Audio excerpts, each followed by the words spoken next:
रविशंकर अल्लूरी, अखिल भारतीय महामंत्री, भारतीय private transport मजदूर महासंघ। पूरे देश में 10 करोड़ निजी परिवहन चालक और परिचालक और मजदूर के लिए काम करने वाले, इसका संक्षेम के लिए, समस्या के समाधान के लिए काम करने का संगठन भारतीय प्राइवेट ट्रांसपोर्ट मजदूर महासंघ BPTMM की 7वीं अखिल भारतीय अधिवेशन तेलंगाना प्रदेश कैपिटल हैदराबाद में होने वाले हैं। 12-13 अप्रैल इस अधिवेशन में पूरी देश से, सभी प्रदेश से चालक लोग आने वाले हैं। निजी परिवहन क्षेत्र में जो ऑटो चालक हो, ई रिक्शा हो, भारी ट्रक हो, ऑयल टैंकर हो, JCB हो, ऐसे टैक्सी, ट्रैक्टर, सभी चालकों के लिए जो नेशनल हाईवे में चलाने वाले भारी ट्रक की चालकों की समस्या बहुत बढ़ गया है। इस देश में जो कानून बनते हैं, सभी बड़े बड़े कंपनियों के लिए एक कानून बन रहा है। हर एक प्रदेश सरकार भी, केंद्र सरकार भी ये ध्यान देना चाहिए कि हर एक चालक या रोक मजदूरों की समस्या समाधान के लिए एक कानून बनाना चाहिए। ये विषय हम लोग स्वागत करते हैं। केंद्र सरकार ने पिछले हफ्ते में पार्लियामेंट में श्रीमान अमित शाह जी गृह मंत्री ने घोषणा किया था, ओला, उबर, रैपिडो की जगह पे सहायक ऐप लाएंगे। इसकी ऐप के माध्यम से किसकी भी शोषण ना हो, किसके पास कुछ कमीशन नहीं लेते, ऐसी ऐप बनाते हैं। ठीक है, हम लोग स्वागत करते हैं, लेकिन इसमें जो वाइट प्लेट बाइक नहीं होना चाहिए। और इस इंश्योरेंस जो कंपनियां हैं, इस 10 साल में 50% इंश्योरेंस रेट बढ़ गया है। लेकिन जब दुर्घटना होती है, जब देहांत होती है, स्वर्गवास होती है, एक्सीडेंट होता है इस ड्राइवर की, ये ड्राइवर को कुछ इंश्योरेंस की कंपनियों से कुछ बेनिफिट नहीं मिल रहा है। इसीलिए इसको 50% कम करना चाहिए।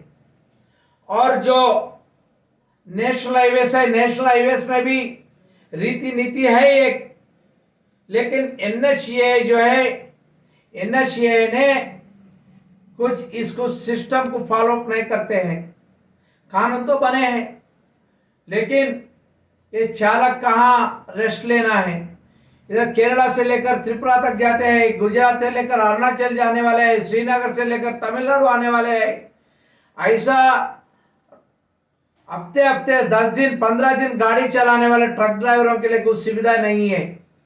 इसलिए वो लोग के रेस्ट रूम होना चाहिए, टॉयलेट्स को अच्छी मेंटेनेंस करना चाहिए, और प्राइमरी हॉस्पिटल होना चाहिए, और सब्सिडी कैंटीन होना चाहिए। ये ध्यान में रखते हुए आने वाले दिनों में सभी प्रदेश सरकार और केंद्र सरकार ने इसको सिस्टम ठीक तरह से करने के लिए NHAI से, हमारा ट्रांसपोर्ट की संगठनों से बातचीत करना चाहिए। ऐसे अलग अलग प्रदेश में भी कल्याण बोर्ड नहीं है। कल्याण बोर्ड इस 10 करोड़ों इस ट्रांसपोर्ट मजदूरों के माध्यम से लाखों करोड़ रुपए इस प्रदेश सरकार को मिलता है, केंद्र सरकार को भी मिलता है। लेकिन ये इसके माध्यम से 1% सेस वसूल करके सभी प्रदेश सरकार ने कल्याण बोर्ड बना सकते हैं, ESI PF लागू कर सकते हैं, लेकिन ये इसके बारे में विचार नहीं करते हैं। और चालान की रेट बढ़ गया है, और पुलिस वाला का चालान, RTO के चालान बढ़ गया है।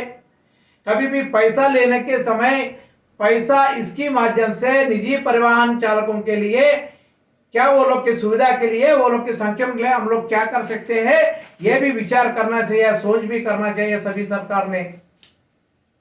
और ऑटो चालकों की भी बहुत समस्या है, ई रिक्शा वालों की समस्या है। इसीलिए आने वाले दिनों में सभी सरकार, इस भारत सरकार भी इसके बारे में सोचना चाहिए। ये डिमांड और अलग अलग डिमांड है, सभी ये हमारा जो डिमांड है इसका प्रस्ताव के रूप में हम लोग 12-13 अप्रैल हैदराबाद में होने वाले अखिल भारतीय अधिवेशन में हम लोग प्रस्ताव के रूप में चर्चा करते हैं, फिर बाद में सभी प्रदेश सरकार और भारत सरकार को भेजते हैं। और इसके बारे में चर्चा करना चाहिए सभी संगठनों के साथ। आने वाले दिनों में अगर हमारा समस्या के बारे में हमसे चर्चा नहीं किए करे थे, हम लोग हड़ताल करने वाले हैं, हम लोग रोड पे, सड़क पे आने वाले हैं, सड़क जाम करने वाले हैं। इसलिए सभी निजी परिवहन चालकों को इकट्ठा करने के लिए, वो लोग का समस्या समाधान के लिए चर्चा करने के लिए पूरी भारत से सभी प्रतिनिधि, 500 प्रतिनिधि आने वाले हैं सभी प्रदेश से। हैदराबाद में जो प्रदेश में इस अधिवेशन में सभी हैदराबाद के और तेलंगाना की और इस बगल में आंध्र प्रदेश की जो सभी चालक मदद दे और आप भी आए, इसका अधिवेशन सक्सेस करें।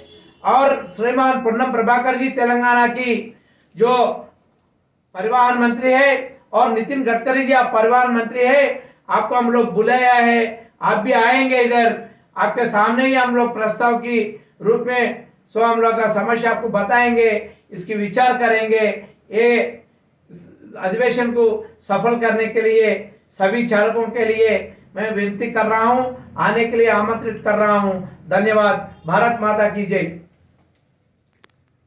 बिहार की सरकार ऑटो में स्कूल बच्चों को ले जाने के लिए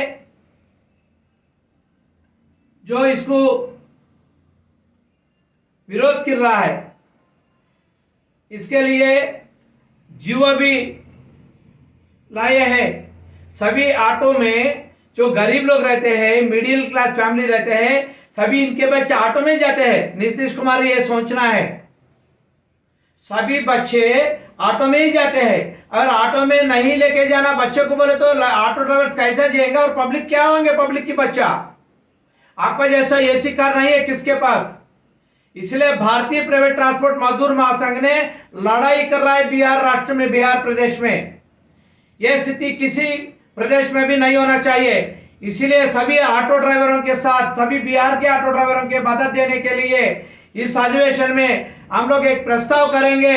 ऐसी जो भी आने वाले दिनों में कुछ प्रस्ताव, कुछ ऐसी समस्या कुछ प्रदेश ने कुछ सामने लाए तो इसके खिलाफ लड़ेंगे, इसको सरकार को गिरा देंगे। ये तो पक्का है, ये सुनना है। ये बात समझते हुए इमीडिएटली ये जो नीतीश सरकार ने जो ऑटो ड्राइवरों की, स्कूल ऑटो ड्राइवरों के लिए जो खिलाफ, इनके खिलाफ जो जीवो निकाला, इसको वापस ले। अगर नहीं है तो नीतीश कुमार जी आप पक्का रिजाइन करेंगे, आपको छोड़ते नहीं। ये भारतीय प्राइवेट ट्रांसपोर्ट मजदूर संघ की ये अभी सबके सामने बता रहे हैं, मीडिया के सामने सभी पब्लिक को बता रहे हैं। हम लोग आंदोलन करेंगे, आपका घर में घुस के घेराव करेंगे बोल के मैं बता रहा हूं।